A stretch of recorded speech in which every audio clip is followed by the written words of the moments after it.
All right, so I forgot to hit the record button, so I'm recording it now.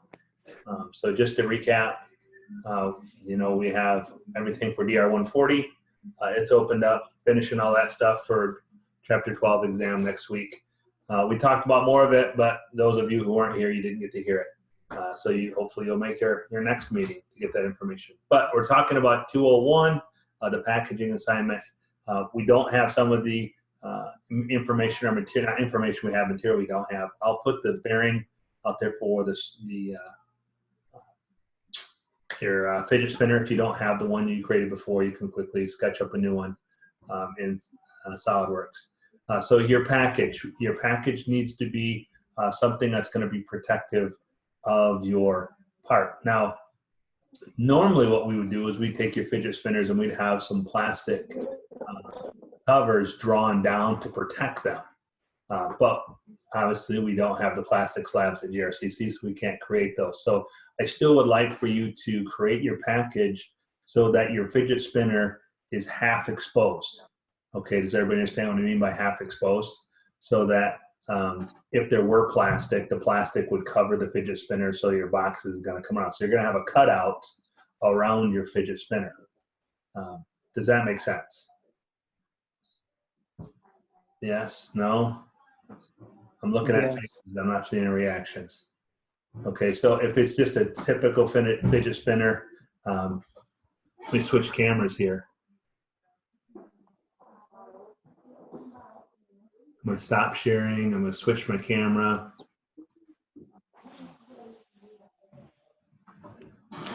So what I'm looking at would be, I just got to grab some here as a demo.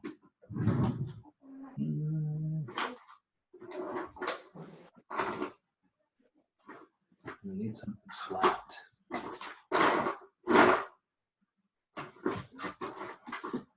All right, I'll use this guy. Okay, so let's just say that this was my part and I wanted to package this. I would have to create a package that's going to go around it. So my package is actually going to follow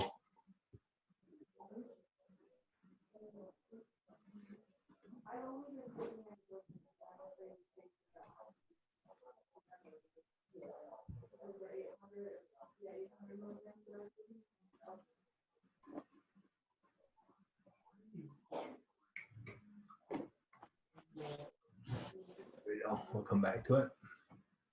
So my package is actually going to follow my part so that when you're looking at my part, the box is going to come up. Now this has a nice little seam so we can see it.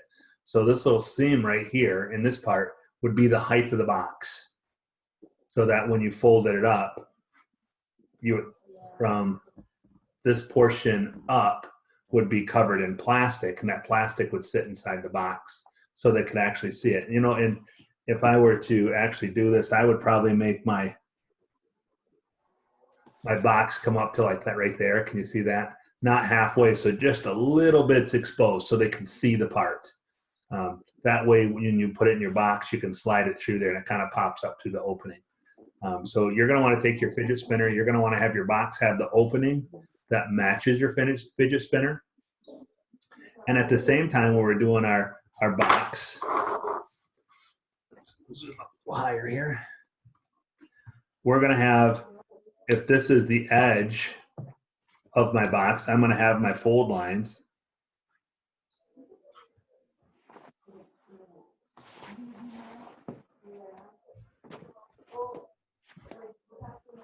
So I know that on those fold lines, that's where I'm going to start folding my product.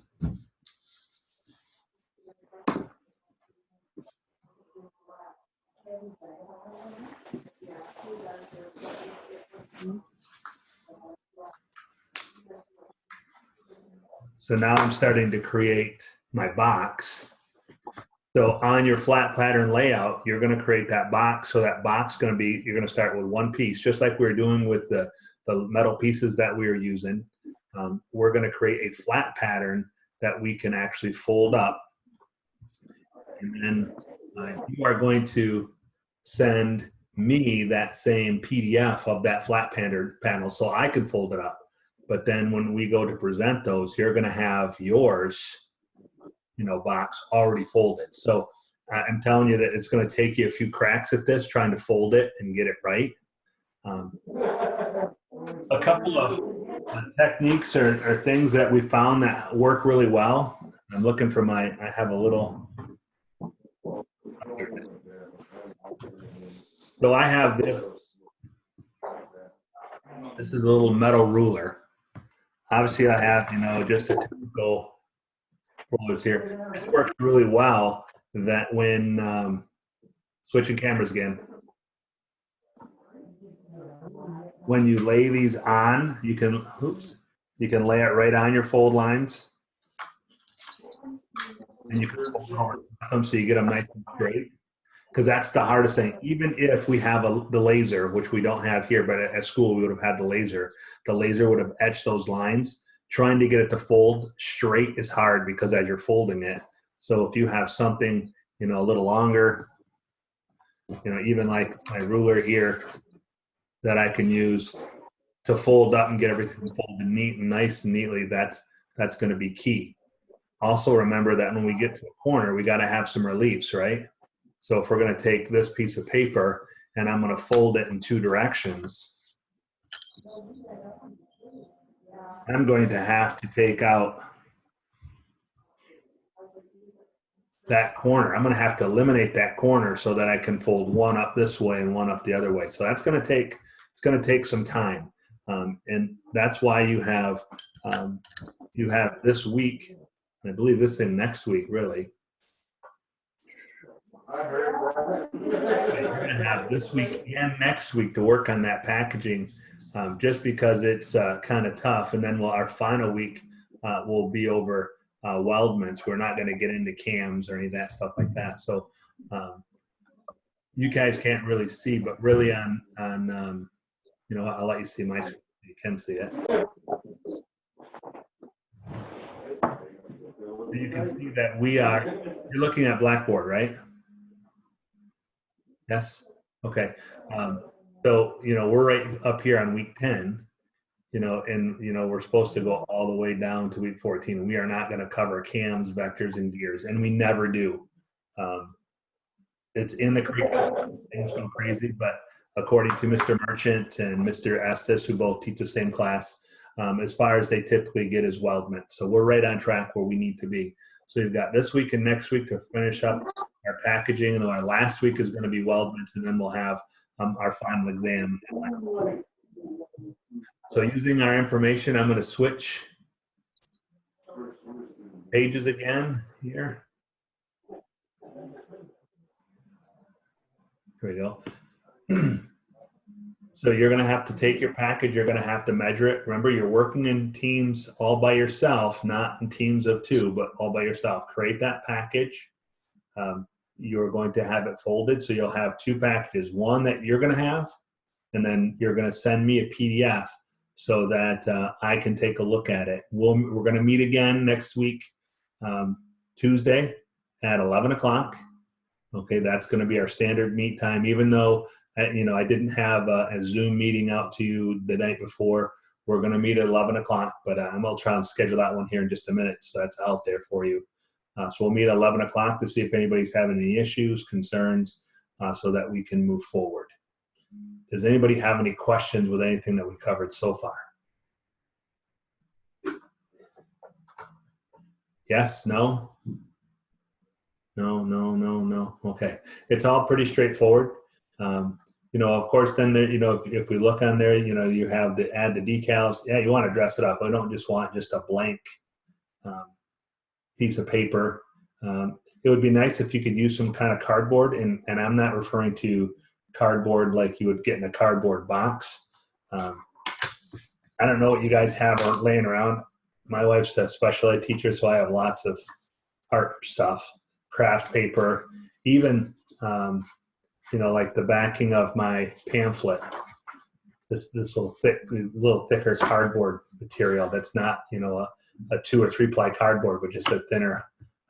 Is nice to use to make your parts out of. I would highly suggest that you start with paper first. because you're going to make mistakes. You're going to have problems. If you try to do work with cardboard first, you're going to have fits. Even when we're at the college and we're using the laser to cut the material, because at the college we would actually do all the cutouts with the laser and things like that, because it can cut and etch. We still would go through probably 5-6 different versions per person or per team trying to get them right. So this is going to take some time, and this isn't something you're going to be able to bust out in an hour. This is going to take you probably 2, 3, maybe 4 hours once you have your design, trying to get it folded and figure out what you're doing wrong with your folds and how you can fold it better to make it fit together. Because when you get done, the package has to hold itself together, so it has to fold into itself. If you can think of an old crayon box where you got to flip that little lid inside, to close it, it's got to be closed around it. I'm going to stop sharing my screen here. My thought, come on down here, would be a package, and I'm looking at the package from the side, that I would have a package that would look something like this.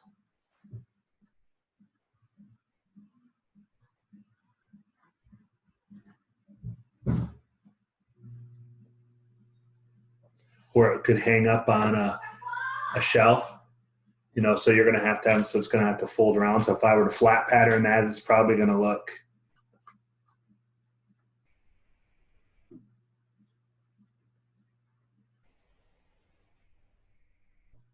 probably some fold lines.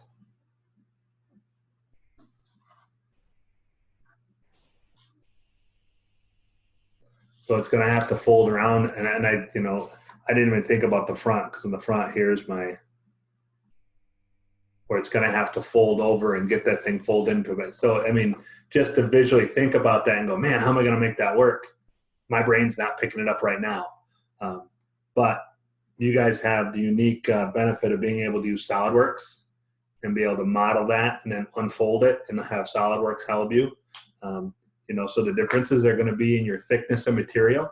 So as you're going into your bend allowances, you're going to have to let SolidWorks know what size material you're using, so it can help you create those bend allowances so that you can kind of get that thing put together. Does that make sense? Remember that I'm always here to help. The easiest way for us to do this is for me to zoom in, because, I mean, right now as I'm looking at faces, I can see people that are understanding, shaking their heads yes, shaking their head no's. When someone looks at me and I can see the blank stay in their eyes, like I have no idea what you're talking about. That helps me. And then again, you can share your screen. So you can say, hey, would you take a look at this? You don't need to have Zoom. All we need to do is just to let me know. So if you go onto the virtual classroom or go into discussions and go into virtual classroom and send me a message, I'll send you a message back and say, what time? Give me a time that works for you. And that way we can narrow it down. Sometimes you'll send me a message and I may not be right at my computer, and it might take me 10 minutes to get to my computer, or vice versa.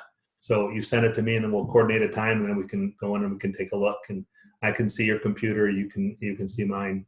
And it's easier for us to communicate when we can see and hear everything, as opposed to trying to transpire that through an email.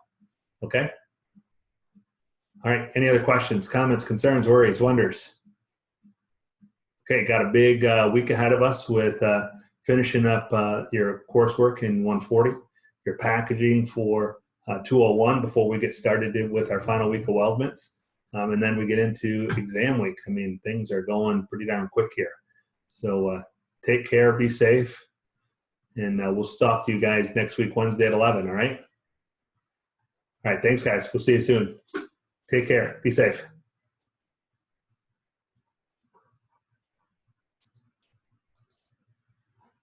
We'll see you.